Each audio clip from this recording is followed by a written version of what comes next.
Assalamualaikum warahmatullahi wabarakatuh. Halo teman-teman, selamat berjumpa dengan Malam Misteri. Di kesempatan kali ini, saya akan menghadirkan kisah dengan judul Misteri Hilangnya Pengantin di Laut Kidul. Saya ucapkan selamat mengikuti.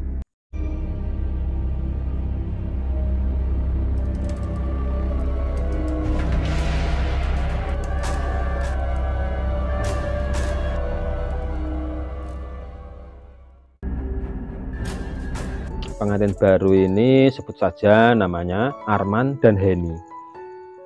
Arman dan Henny ini sepasang pengantin baru yang akan berbulan madu. Cuman kali ini sang istri mempunyai sebuah keinginan yang agak aneh. Henny itu mempunyai keinginan ingin berfoto bersama suaminya itu di Laut Selatan dengan menggunakan baju pengantin.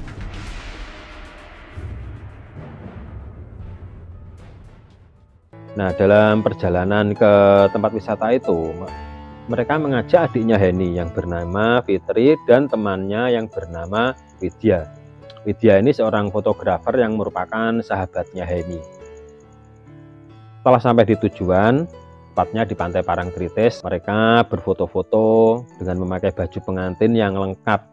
Ya, sejauh ini lancar-lancar saja, tidak ada hal-hal yang aneh. Cuman Arman merasakan ada sesuatu yang membuat hatinya tidak enak, teman-teman.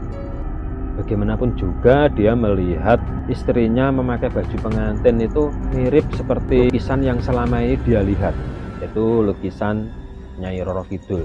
Ketika waktu sudah menunjukkan jam 9 malam, Arman melihat ada hal-hal yang aneh. Dia melihat ada sesuatu yang tidak wajar pada istrinya. Arman mengira istrinya sehabis mandi akan beristirahat tidur, tapi tidak, teman-teman. Justru Henny itu setelah mandi dia memakai kembali baju pengantinnya. Arman sedikit heran, kok dipakai lagi, dek? Henny diam saja. Dia tetap memakai baju pengantinnya dan dia merias diri di depan meja rias. Arman sendiri ya juga agak bertanya-tanya kenapa istrinya kok menjadi agak aneh. Kemudian Henny berkata kepada Arman, "Mas, antarkan aku untuk berfoto di laut."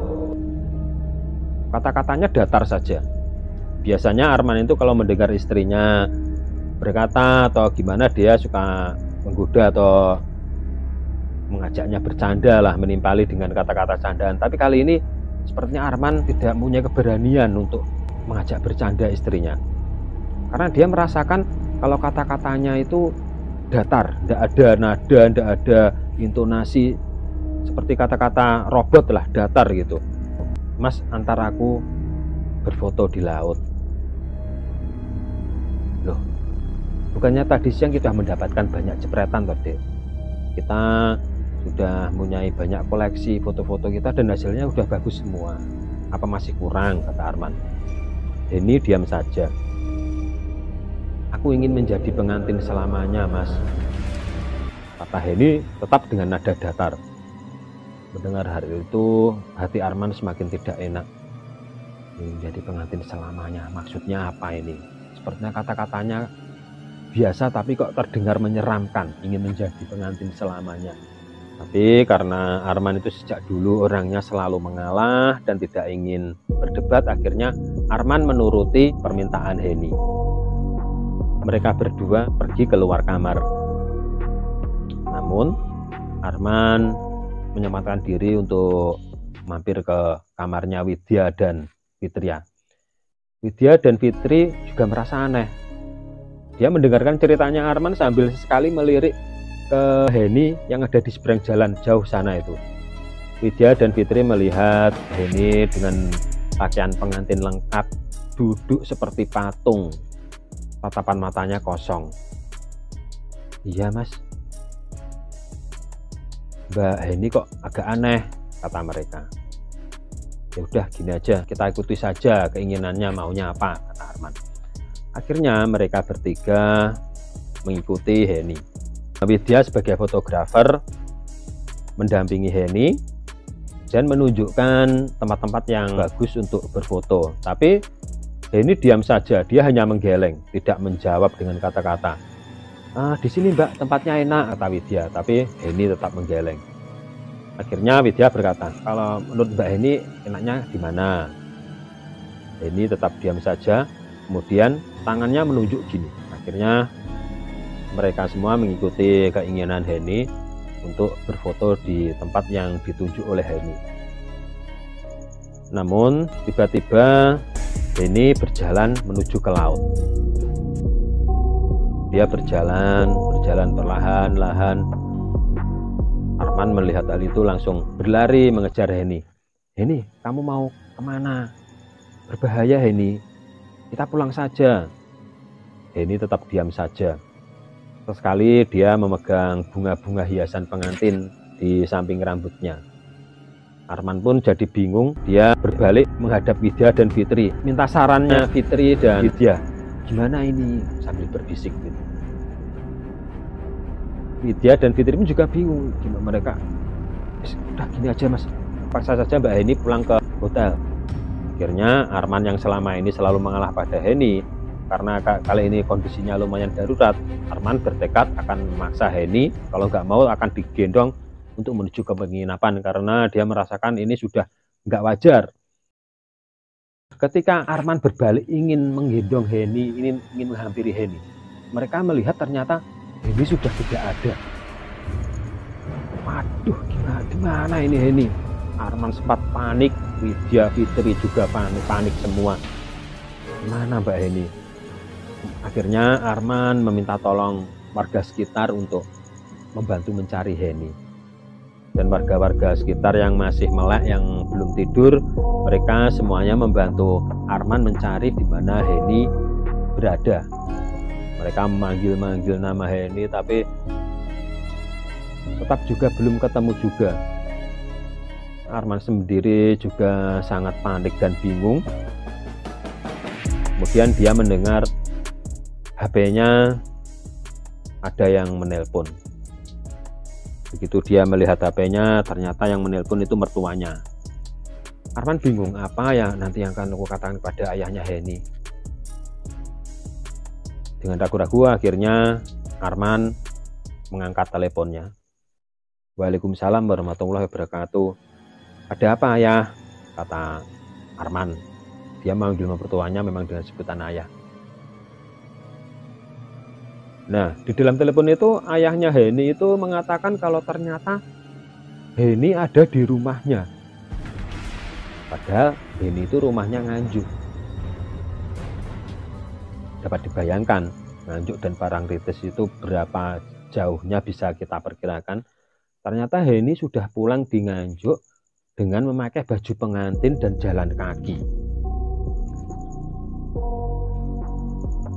Yang benar ayah, kata Arman. Iya benar nak Arman. Ini kenapa Heni kok jalan sendirian pakai baju pengantin? Kalian habis berantem ya, kata ayahnya Heni. Arman pun kemudian meminta ayah Heni agar jaga Heni. Malam itu juga akan berangkat ke Nganjuk. Kemudian Arman menghampiri Widya dan Fitri. Heni ternyata pulang di rumah ayah. Mereka juga kaget. Bagaimana bisa? Kok sudah sampai di sana? Akhirnya malam itu juga mereka semua check out dari hotel dan mereka langsung pulang menuju rumahnya Heni di Nganjuk. Tetapi dalam perjalanan Widya sempat tertidur teman-teman. Dia bermimpi. Dalam mimpinya itu dia melihat Heni itu duduk di sebuah kursi. Sebuah kursi yang berwarna merah. Heni menghadap dirinya. Dan di sampingnya itu ada seorang nenek-nenek. Nenek-nenek itu berkata, "Bawa kembali ke laut, bawa kembali ke laut." Dia merasakan mimpinya itu benar-benar persis, itu seperti nyata, bukan mimpi. Tapi kemudian Heni terbangun dari tidurnya. Oh, ternyata itu cuma mimpi. Heni menceritakan mimpinya kepada Arman. Kalau mimpinya itu hampir seperti nyata. Arman pun berusaha menenangkan Widya. Ya mungkin kamu terlalu terpikiran sama Heni, terbawa mimpi Widya. Kamu tenang saja. Iya Mas, mungkin saja, kata Widya. Mereka bertiga sudah sampai di rumahnya ayahnya Heni.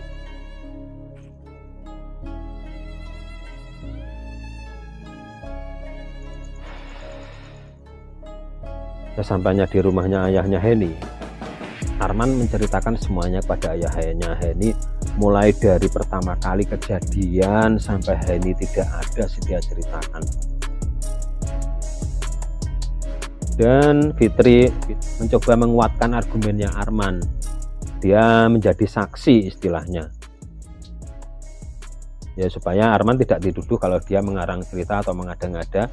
Fitri dan Widya menjadi saksi. Akhirnya Widya terpaksa mempercayai apa yang dikatakan Arman, karena memang kenyataannya sekarang berada di rumahnya dengan memakai bajuan pengantin dan jalan kaki.